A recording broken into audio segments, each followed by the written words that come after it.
O te toyo folofa ma fatalofa Samoa si uatunu ue pele ia papali. Eo. Le nei tu la fiafi o le aso ua fua i mai e le atua i loutou soifua ma le ola fatau waa o le auauna. Tātou ave le vi inga i lo tātou tua. I lana Tamaita'i alofa Samoa i loutou soifua, ia, ma le ola whātau wā o le awauna. Se o le ngei o kākou koe wheiloa iai. Ia, o tātou wheiloa i pu e o manu, ai le o pu e o malaha. Ia, e ulava ina whasaua inga, e taisou sou, i lau wholaunga Samoa i le nei vai tau, ono o tūlanga e pei ona iai si o tā ua malo. Ai, io e matali tonu papari. O lo whapea ona iai pea le anga le lei. O le atua soifua. I le soifua wholau. O oe Samoa. Mai tātou uma. Nau whapea le alo uatunu ue. O te whātalo whātu. Ma o uofolo whātu. Malo le pale. Malo le malanga manuia Samoa. Whaafitai lau tapua inga. Noi. Vea fwoi lei tula au te whaafeiloa i ma o whaatalo whaatuai. I whale tui. O ainga ma lato tama o tama mona ainga. Tu mua ma pule i tu au ma la tau o ainga i tai ma le waa o fonti. Ma so se Samoa. O te whaafeiloa i atu. I le pa ia mawalunga o whale tui o le tala le. I le au faigaluega totofi a le atua. I so se fata faitaulanga. Malo le whalau. Whaafitai lau tau ngaluenga whai. Whaafitai li te talo. I le ao ma le po ma le ao. Wa e manuia ai. Wholaunga le atunu ue le ngate i tutonu. O fafa. Samoa. Iona tūlanga whaalupe lupeina. Mai lava i maunga tele se o i maunga iti. O le ale to o iai se whaamtalanga le au auna le fiafili nei. Ioi.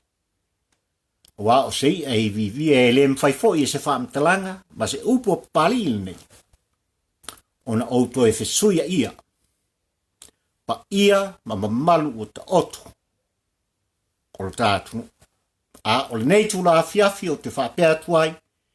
I le suafa le tama, le alo ma le angang pa ia. O te o whalofa.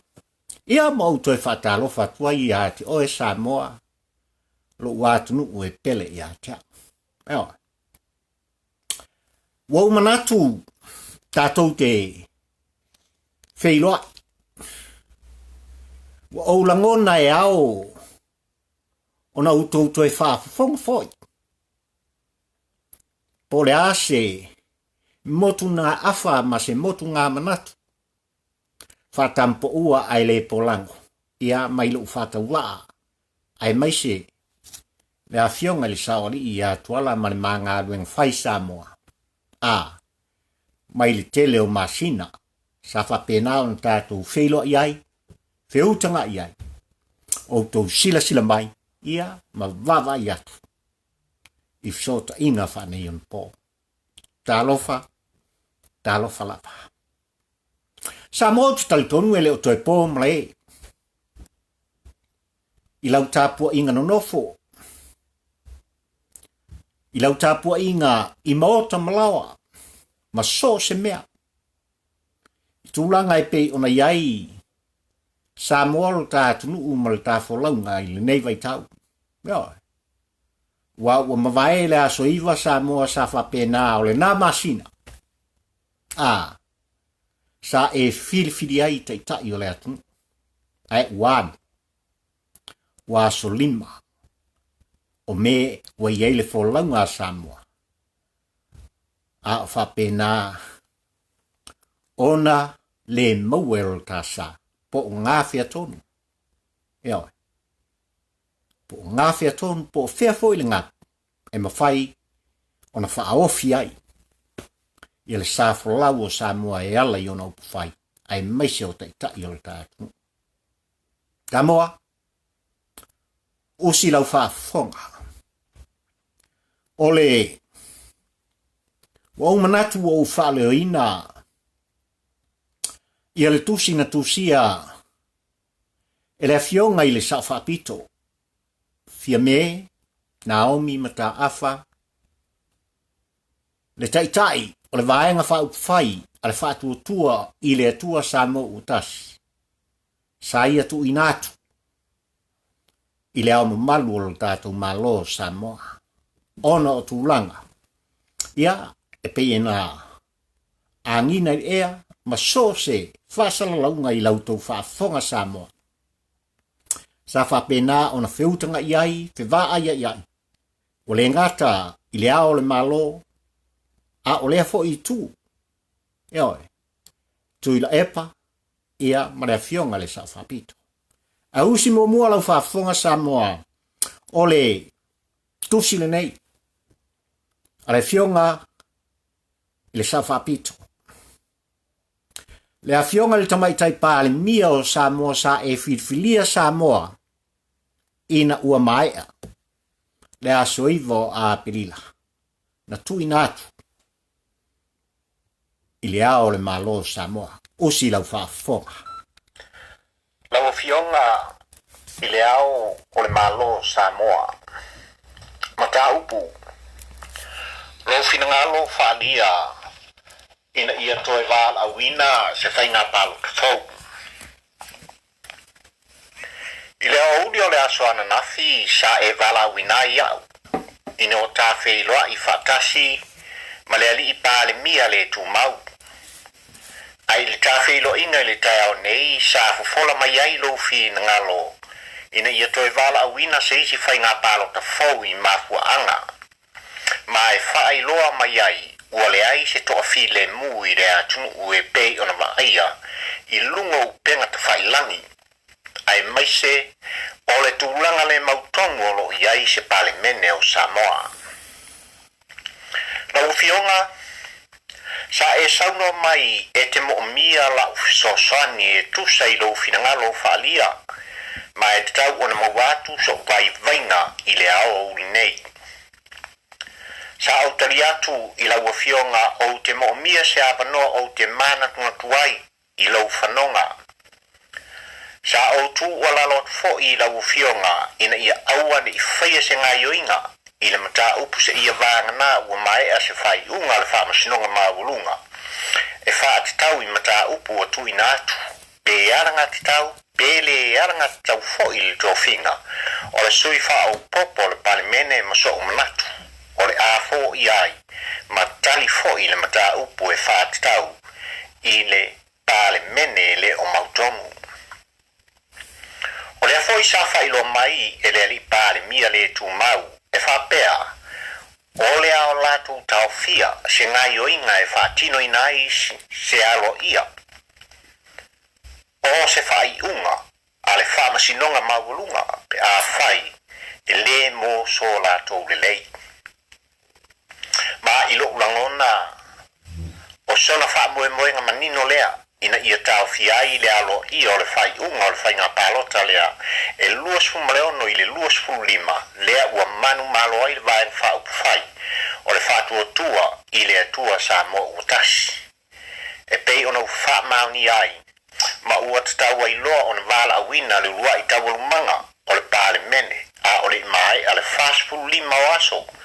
Talu ona tua nai, ona whaalau i loa le whai unga alo i o le whai ngā pālota whalau ai tele. O te whautua ina malosi ma le whaalo alu tele e whapea. Mua. E talo sanga atu ma le ava, ina ia.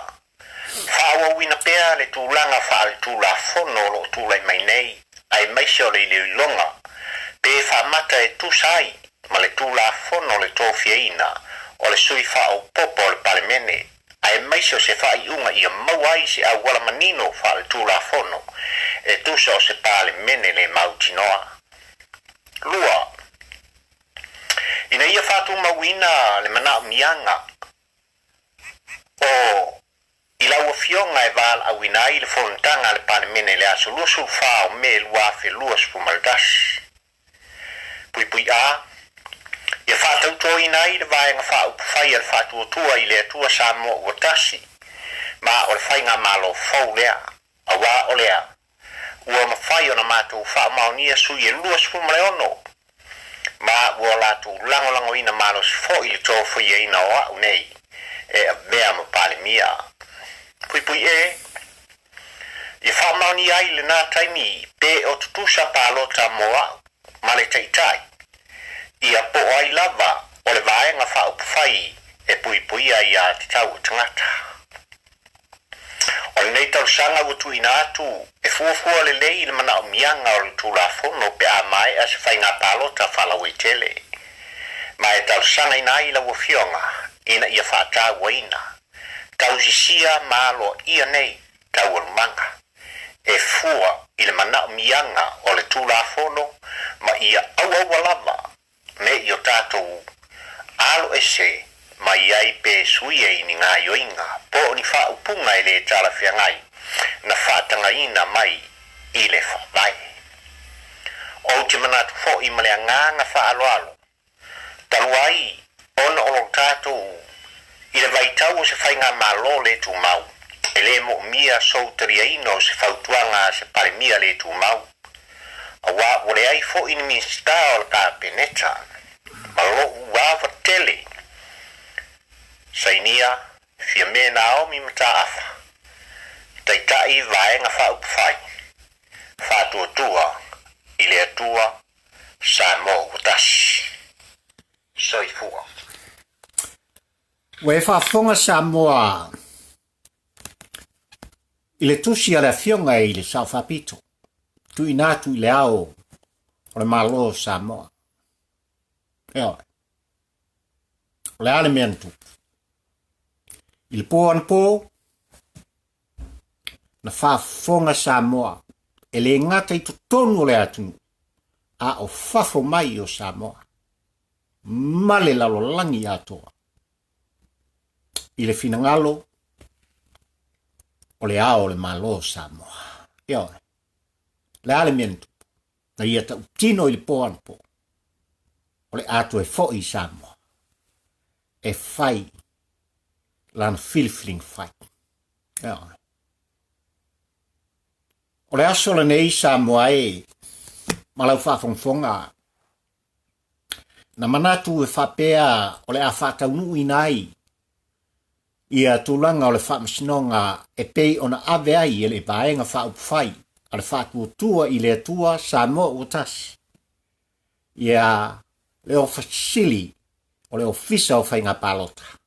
I tūlanga e pei ona iai le sui Tamaita'i. Pei ta iane. No. Ona o le po ana po sa whaafonga le atunu u. I le malelega a le ao le malo Samoa e winga i tūlanga e pei ona iai. Ma lona whaleo ina ai o sona finangalo ina ia whapea. Ona toe fo i Samoa e whai lana filifiliga whai a wāni Tamaita'i o le tātou atu. Samoa. O le mele ka ureka. Eo. Talofa. Talofa Samoa e i lau tāpua inga mamala. Eo. Talofa Samoa i lau tāpua inga tui tele. Eo. Ai maise o lau filifiliga whai. Sa whapena ona tutofi ai Tamaita'i o le atunu e pei ona iai le taimile nei. E ala mai le musmusunga le angang paia. Eo. Wāne mea utu. Se o tātou tālia tūlanga e pei ona iai. Ia le tau mawhai atu. A le fionga i le Sa'ofaapito. Fiame Naomi Mataafa i le ngata i lea. O le vaenga whaupawhai a le whatuatua i le atua Samoa utasi. La tau te luina le malelega. Ai le ngata i lea. Ia, o le whamasinonga whaauau o le whapea ona fongaina I luma o le whamasnonga maulunga o le tātu atu I le aspalei le umumu nei. Le ata tia tūlanga ia. E muli mai, whaafonga Samoa, e mai ele atua le tari. Ai nei a fiafi, Samoa, ua o manatu se I o toe whaatepa oe malau tāpua inga. Mea, taulava ina o toe, whamatali tūlanga e pe ona iai saanga, a leo lo Tamaita'i le Heropp le taimili nei. Ke sunga ia Kuilaepa. Ina ua malo mai, ma uma, le whainga palo tele, o le lua afe sfuma le ono Samoa. Eoi. O se malo, matautia, o se malo, a iai no, iai, le tau mo whainga le Heropp.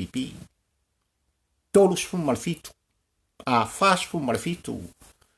O lato sui sa whapena, o na fo'i mai tutonu le pota. O upu nei na tautala iai Tuimalealiifano. Mai lea taimi ina ua whapena, o na ia maua se manu malo.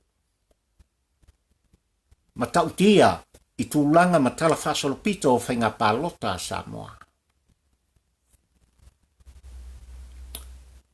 Tautala Tuimalealiifano. O lo umalosi ua pei o le pulumakau. O le Heropp e faavau. Ai ai le tā ua o upu nei. Na tautala iai Tuimalealiifano ua o manatu se ia utoe avatua I lau whaafongfonga Samoa.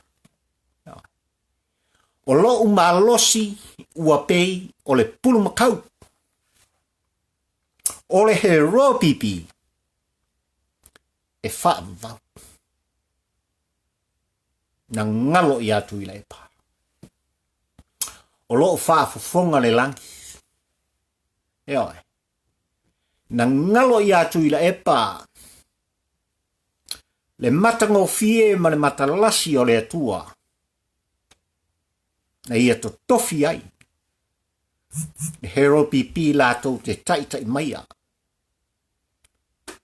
Le nuu o le atua o oe Samoa.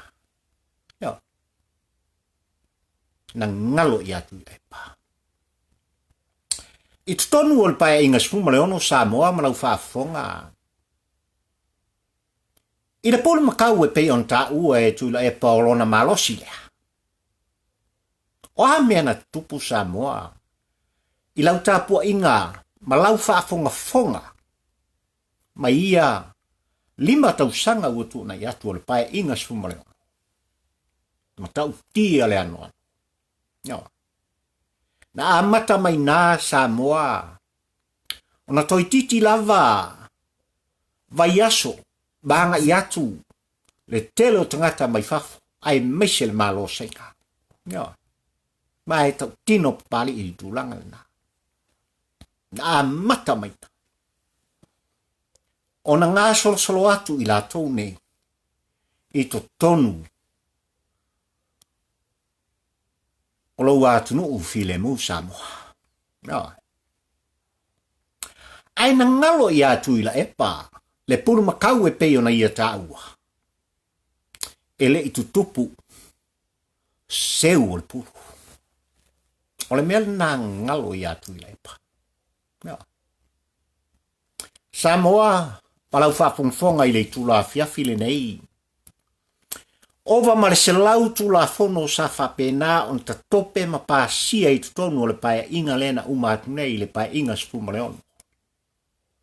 Ma o ia tulafono sa moai, ele o toe pō mlae I lau whaafongfonga ma le tu alanga papali I le nei. O ni tulafono sa whapena o na fai ma fau. E tuli e se ai oe le sa momoni tutonu maloa. Ma le upu moni na, ma ana paufo I leo le upu mwhai ona o tautala e wha leo ai le tele o tulafu. Na o lava I tu la fono o whainga palota. Eo. Leo toi pō malei. Tā le taimi o le a o lava. Ina whai le filifilinga le atu. Olo o sui lava. Tu la fono. O le whainga filifilinga a Samoa. Mafua isia. Sa tau mo whai. Le pulumakau. Ina ia whaatutupu. Ona seu. Eo. Ma o le upumoni la.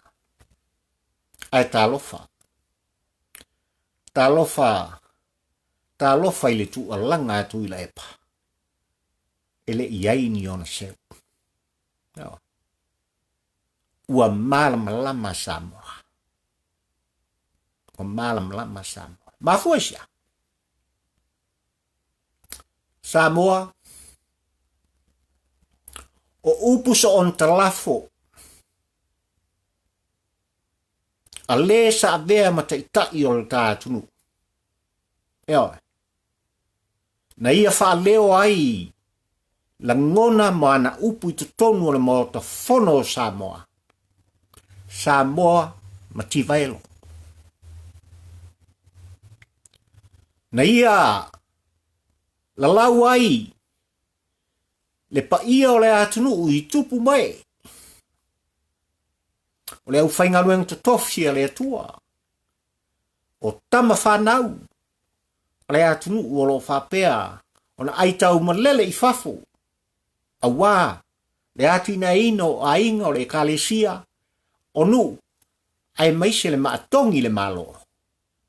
O tangata le ini au ngā. O tangata tata. Eo. Muri ane I lea nofo inga. Ina ua whapea. Ona savali ese le fionga le Sa'ofaapito, le lauli le malietoa, le fionga le faumuina. Tu fatasi, ma le fitalaina I a olo. Muri ane. Ina ua o lava. I taimi e whata ape aire paia inga sifumaleono. Na toe velo ai. E Tuimalealiifa le tau. I to tonu le mota fono o Samoa ma ia whaatui nai se lafo. Nea le lafo na whaatu. Ina ia whapea. Ona toe faia. Se suenga matofi ai se komisi mai tu atu. O le palemia Samoa. Le fionga le Sa'ofaapito. Mai lātou e tō tōru. Ono tu langa. E pei ona lātou savri ai. Samoa atoa. E wha malama le lātou ona vatau. Ai. Wa auto e mai a mea nei I tu la fiafi nei Samoa. Wa auto e whailo atu. Nisi nei o mea. Male ano o mea. Ai. Se I tō mā natu iai. Oe le Samoa, maa u le Samoa, il tūlanga e pei ona iai le vaitau le nei. No. Lea le vaitau le nei. Samoa e, ua umalau filifiliga. Samoa le atunu pele ua e to tofi le whainga malo. Samoa, ua e to tofi. Ma e tusi lo ua ao, malo u lima. Eoi, I le afioaga I le Sa'ofaapito. Fiame Mataafa Naomi Mataafa. E a vea ma palemia o Samoa. Ai wā le mea watu. Nai loa le lei e le pulumakau le mea o le atu. Eoi. Nai loa le lei o le afio mai le afioaga le saoli I a tuala. E nā te wha maupupoina matuina atu. O na lima I tau au o le vaenga wha upawhai o le wha tuatua I le atua Samoa uatas. Ina ia whapea o na faia se whainga malo e tua iai le Samoa tau alanga. Malama e le tai au. Ea. Wa iai le spuru saukia. Ioi. Leo toi pō male o tau filifia. tulanga e pei ona iai. Le mafuai le whaamasnonga ina ua whauruat. Le Tamaita'i. Iai le teimili nei, e atoa iai le ono o tina i tutonu o le maota fono o Samoa. Le pomu saukia lea. Na sila fia le lei e le pulumakau. Malona mano si anga. Mai i talatu ana nafi. Ana nafi. E o mai le aso. O le au mai ai le fai unga le whamasinonga maulunga. Ile. Tina e pei ona tofia. Ele ofisa o komsina o faiga palota. Onalia. Ona ia tū le i tua. Ta lofa Tuimalealiifano. Ta lofa i le ao le malo ua whaatasina. Le mai moa a tunuu o le Pasifika e maise le lalolangi ato. Tūlanga soli faavae. E pei ona umai ai le malelega. Ina ia whapea ona toi whafoi. Samoa e whailan filifiliga i tonu o le lua vai aso. O se upu e tau nea. O te ioe ma o talitonu Samoa e te le ofo ma o te le ofo fo. Ma fuisa. A wa ua ilo vea. Ua mala malama le atunu. Ua mala malama le atunu. I tūlanga e pei. Ona le fiaru ese ai Tuimalealiifano malinu fo. Mai pa wale o le mafuanga. Ma o le upumoni ma le uputokino ma le fatu o papali i ma lau whaafongfong anga Samoa le fiafine. Le mafuanga. O tua atu o le pulumakau. O te ioe ma o talitonu. O lo o iai se whaatonunga malos. O lo o iai se whaatonunga malos. I le Sa'ofaapito Mataafa. O le Sa'ofaapito ma palemia o Samoa i te tonu le lua suma lua tausanga. Samoa tolu suma le tasi nei o tātou feilo inga ma o lau pepa fo ia ma ua tū whaatisia. I viro pali i e tala noa i tūlanga e pe ona iei. Le tātunu. Ai maise o upu whai o malo. Tolu sultasi le aso nei. Ma o te whaafitai ai i le atua. Ioi. I le whaanganaina. Ma le whaalotu te lina. O au auna. Ina ia whaapea ona tūpalanga. A o e whaafonga Samoa. O le upu moni, o le ngā ruenga lea sa whai e pari i ai mai se la fionga le sa ori i atuala. Ma le mā ngā ruenga whai. O le tu. O le wha manatu. O le tu mumusu. I tu langa e pe ona iai. Le wha ngā solonga maia. O tu langa e pe ona iai le tau mwhainga o e. O lo sa ilim fo i tono le maota o Samoa. Talofa i ala waki. Talofa le anga sa faunu ua. Le soifua. I le sa ili malo mo o e Samoa. Talofa i le afionga le tama ainga i le afionga le tam sese. Talofa. Na masoe on o le pulu o le fata. Le ale malelega mai lona fofoga. Samoa fifilemo ia o ngalo.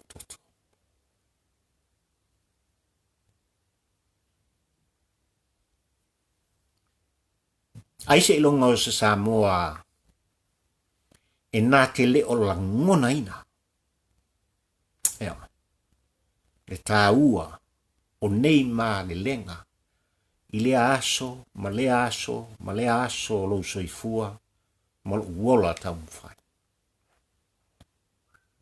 Ai ale sunga i le malitoa.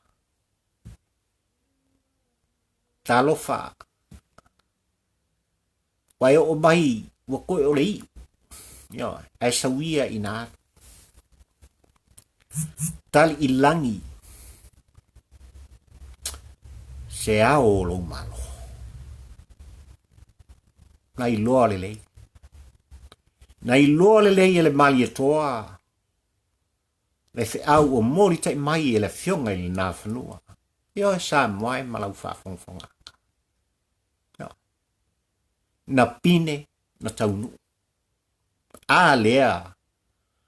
Walai o na tātou whaamua. I tamaia. E pa ia. I le au whaingaluenga tutofia le atua. O lātou o whare tui. O tama mona ainga. O ainga matama. Tu mua mapule i tu au mā lātou. Ainga le tai. Ma le va au fonti. No. Au le ale. O le ale sau nuanga le mali e toa. I le tupu o tonga ina ua la wheiloa. Yo. Ma lele. Le tupu. Soli. Feo tangata. O feo tangata. Yo. Na sau noa mali e toa i le loto, ma le fatu, ma le upu, ma le anganga maulano. O utangata e tupu uma. Yo. O utangata o tupu uma. Beautiful. Beautiful. Yo e sa moaile ua tunu pele. O nei maale lenga uma e pe ono utau mawhai e whailo. Ma tu inatu i lau whaafonga i le afiafile nei. E poupou wai. I lau whaafonga. Ia le tusi na tusia. E le afionga i le Sa'ofaapito. Le Tamaita'i o le vaenga whaupufai o le whaatua i le atua Samoa watas. Fiame Naomi Mataafa. Mulin le lua. Ma tui na atu. I le ua whaao i eilo tā malo. Ea. Ona o tūlanga e pei ona iai. Whaamasnonga whai. Ona o pulu sautia le pulumakau. Ea. Tā lofa i le ao le malo. Ua whaatasina. Ea. Tā lofa ua whaatasina e le tangata e totas. Ea. Samoa malau whaafunganga. O te ioem o te tonu. Lea vesea upo Samoa. Lua mala. E lua mala e whiangai. Mali tangata e whaasiri au pune. E lua lava mala e whiangai mali tangata. Eoi. Wai a te ia. Le loto whaamau alunga. Eoi. Wai a te ia. Le manatu. Wana o ia lapa. Poa mala. O le malau ua. Ma le malau matua. Ma o le pumoni lea Samoa i lau whaafungwhanga. Aua ne ngalo i a Tuimalealiifano. Ua tangi le fatu ma le ele o oe Samoa o oe o le nu. Ea. Ua e ti ngā. Ea. Ua e tutulu Samoa. Oe o le nu. Aua ne ngalo i a Tuimalealiifano. Olo o tangi. Mai le ele. Ea. Te tāpua inga. Ana i outou tua a mo tātou mātua. o Tamaita'i o Samoa. Sa whapena na lato wasaina le ngā sua le tai au. E sa ili manu. A wā selu mana I manuia o oe le Samoa, maau le Samoa. Nei matai au ma whanau lalu laoa o tātu. Ia. O watunu ue. Ia. O se la ngona le nao pari I la fiafil nei lau tau whaafangaka. Ia. Tātou te talo. Tātou tangi I le tua. Ia. Alofa mai. Alofa mai. Ia. Wa e oi, wa e le mauton. Ta alofa I lau filifiliga fai. Pau lava le tua lalo pali I lau whaafonga lo watunu pele. I le nei tu la fiafi. Ia mau pea le to vai. Ia. Ia mau pea le to vai e mal to au. Tātou tau fiofi umaya. Tātou la talia lupe o maunu I tūlanga e pe ona iai. Le tūla fono. Ma ngaru nga faia le I tū tino. O le tā malo Samoa. O le whamasino. Ia. Toi pau alia. Toi pau alia. Ia. E lava o nou tau mwhaiatu tūlanga uma. E popo wai se la ngona o le fiafil nei malau whaafonga. Ia. Le pulumakau. Heropp e faavae. O puia. Ai o le upu moi. Ua le ai ni seu o le pulumakau. Ia. Vefol nei a fiafi o te whaleo ai se la ngona. Pa ia I tupu matamali I o e o lo whapea na lato lango ina. Le sunga le Tuimalealiifano ma vea masui o le Heropp.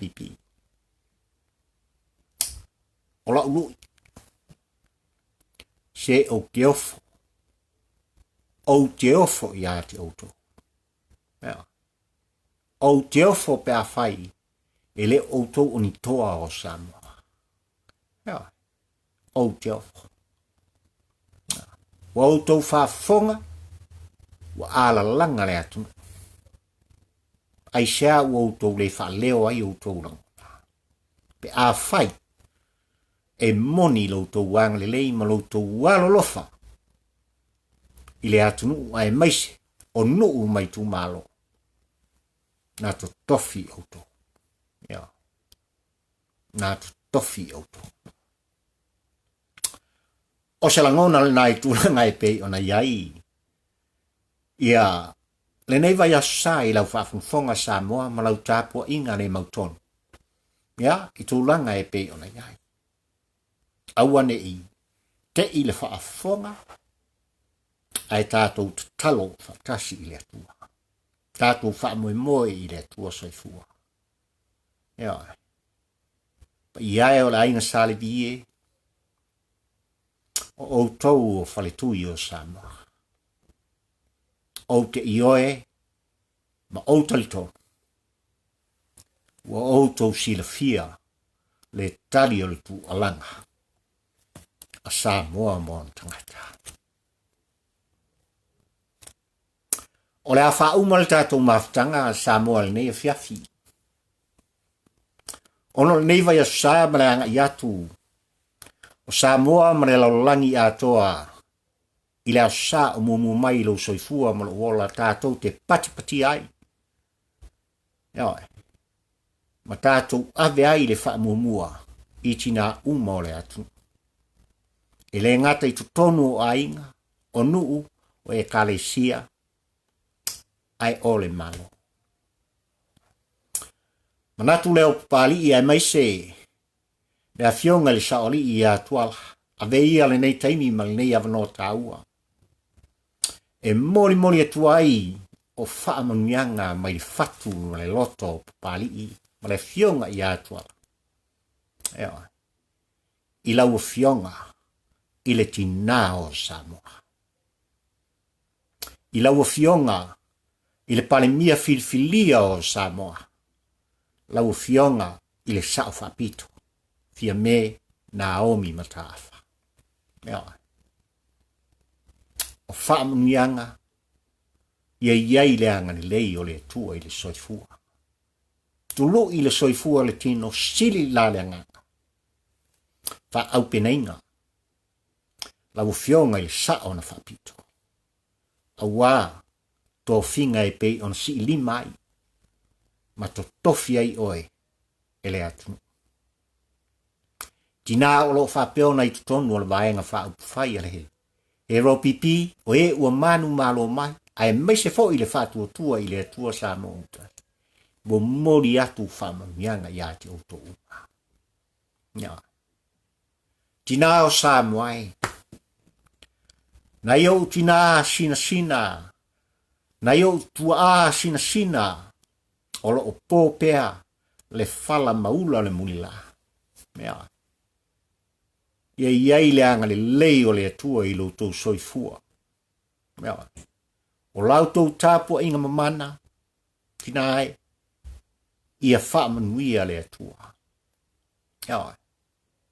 Ma si oforo tala lei so si whata whaitaulanga. O tau o pai ma auki. O la o tau whautuanga e manuia i le ngaruang ia le atua. Mori atu. Whaamanuianga whatampo ua. I la o tau ngaruang whai ai maise lo tau Aso Sa. Ai maise fo i o afioaga i tapo Sa. I lato ngaruang tatalo. Whaafetai tele. Ia whaamanuia le atua. I le Aso Sa. Ai ati nā lau tele o Sa. Ai ati nā o le whanau o papali i. Ai maise fo i o le whanau o pua. Se ua mwha malo whaafetai. Whaafetai i la o lua ngārueng whai. Whaafetai i le tausi. Whaafetai i le timai. O le upumoni sosta mā o whaafonga i le leo pari i le afiafi le nei. Tō e tata i lava. Lo finangalo. Pe tasi, pe 5 sefulu, pe ua 7 sefulu. Tau sanga o le lua mafutanga matina. Tō e tata i lava. Tata i lava le tā malanga i le ulua i aso.